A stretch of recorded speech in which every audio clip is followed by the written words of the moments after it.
เอาอย่างมาแฮนอีกละกี้บึ้งบึ้งบึ้งบึ้งบึ้งบ่เอาอย่างมาแฮนอีกละเอ้ยพุ่นพุ่นพุ่นเบิ่งแม่คาบไม้พร้อมพุ่นมึงปากฮะโอ้เจ็บได้กี่เอ้ยป้าพุ่นน่ะคูดข้าค่อย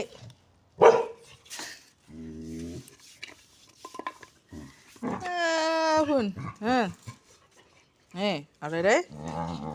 ญาติไม่กันนี่มึงไหมพวกเจ้าเอ้ยความดื้อ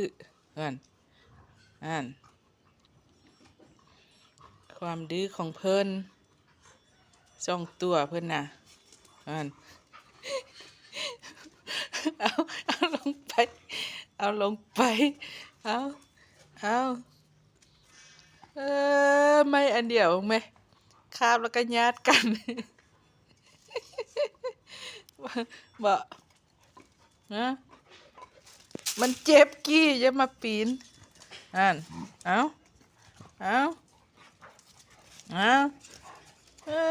บึงไม่ให้นะจักไปเอาใส่มานี่มันเจ็บได้เฮ้ยคาบกันจังซันมันเจ็บ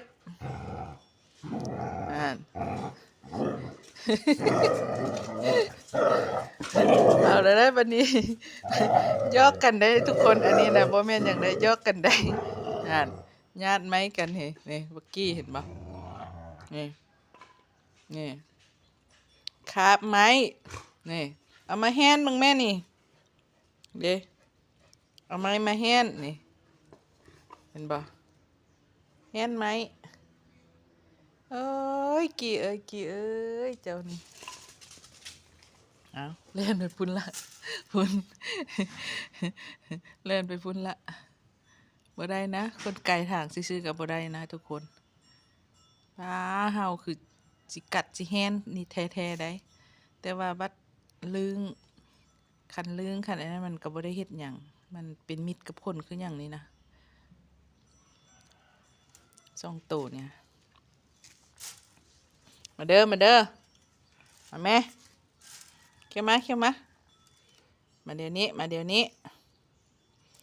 แม่